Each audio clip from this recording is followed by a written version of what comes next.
Hey, I'm Michael Asiffo, and welcome to my Sober Thought.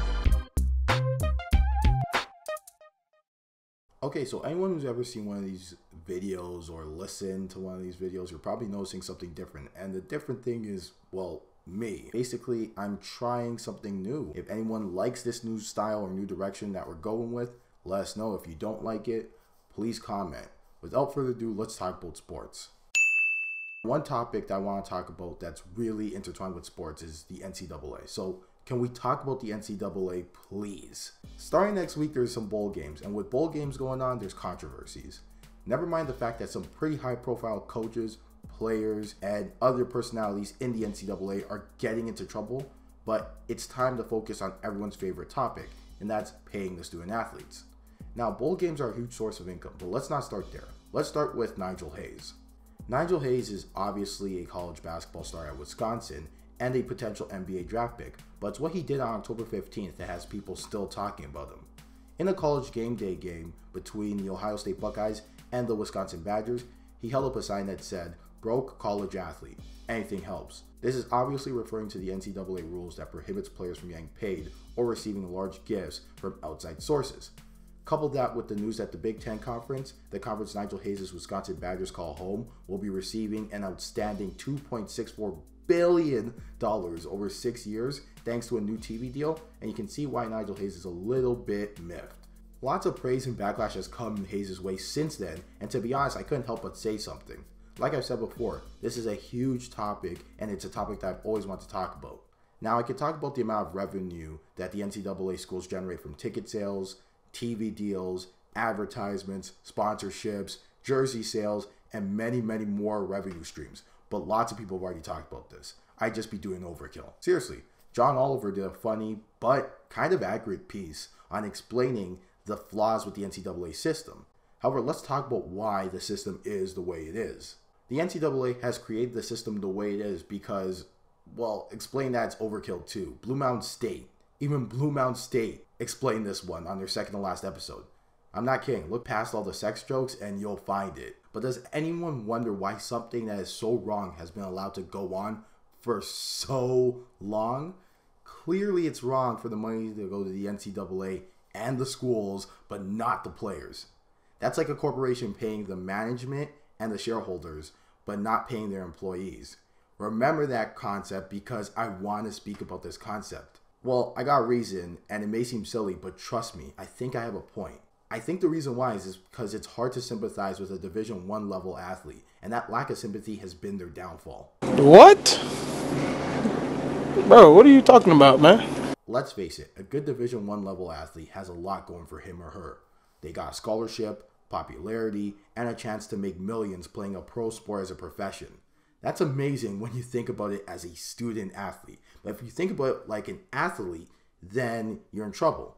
When one looks at them from a student athlete perspective, then it's hard for the 99% who aren't playing sports to a Division I level to empathize enough to seriously demand a change. Sure, people acknowledge the corruption, people acknowledge that the system is flawed, but people don't think a student athlete getting compensation from the company that makes millions from them is so bad, and thus they think the student athlete is doing just fine.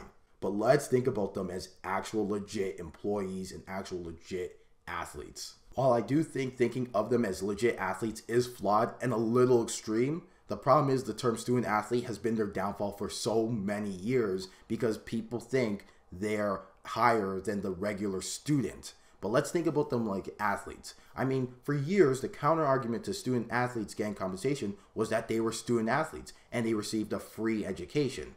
What this allowed is for the rest of the people involved in this process to maintain a level of power over the athlete. Not just the schools and the NCAA, which make the millions, but also for the fans and the college students who watch these athletes and get a chance to watch their heroes before they turn pro. This line of thinking that the students who also play sports are student athletes is so problematic in our day and age for so very many reasons. Yes, they go to school, and yes, they technically are student athletes, but one, it's not like all student athletes come from families that are well off and have a lot of money. Two, student athletes are obviously a major reason why the NCAA and the schools generate so much revenue. And three, this stake of power that the NCAA has over these kids is not even absolute. Think about it when you take a look at basketball. For a long time, NBA players would go straight from high school. And when the NBA tried to make the minimum age 19 with 1 year removed from high school, that's when you saw players start to get creative. Don Maker, Emmanuel Mudiay, and even Brandon Jennings all avoided going to college just to receive some compensation. So here's the big rhetorical question. If we establish that most student athletes need the money, and they're a reason why the NCAA makes so much money, and we also establish that the NCAA's power over the student athlete, yeah, because they are technically student athletes, isn't even absolute, then what are we doing here? Now, I don't think anyone is saying that these student athletes need to be paid millions of dollars, but I think people are saying that the NCAA athletes do deserve some compensation. Now, herein lies the big problem. For people who want to maintain that level of power and wealth, or for people who genuinely don't know what to do, they will tell you that they don't know how to pay these student athletes. They will tell you that some schools will pay their student athletes millions of dollars, and some schools will pay their athletes next to nothing. They will also tell you that compensating student athletes will negatively skew the recruiting process. Here's my argument to that. Just make the best system you can at the time and fix the kinks along the way. For example, it's not like the NBA, the NFL, and the NHL always have a salary cap. Systems aren't just created right on the first try. There's trial and error, especially when it comes to money. But I think we all need to look at ourselves in the mirror and tell ourselves as fans that the NCAA needs to allow their student athletes to get paid. Not just for Nigel Hayes' sake, but for the sake of everyone else who's been messed up by the system. We have a duty to try and change this. And it starts with looking at these bowl games and saying to ourselves, why is it making so much money and the student athlete's not getting a cent of it? Okay, thanks for watching the video. If you'd like to get more videos, first thing to do is to comment and say you want more videos. Second thing, subscribe obviously. And the third thing is, go on Twitter, Facebook, and Instagram. Twitter and Instagram, @FanEyeSports, all one word, all lowercase, FanEyeSports. And Facebook, Fan-I Sports. And from there, we'll see you next time.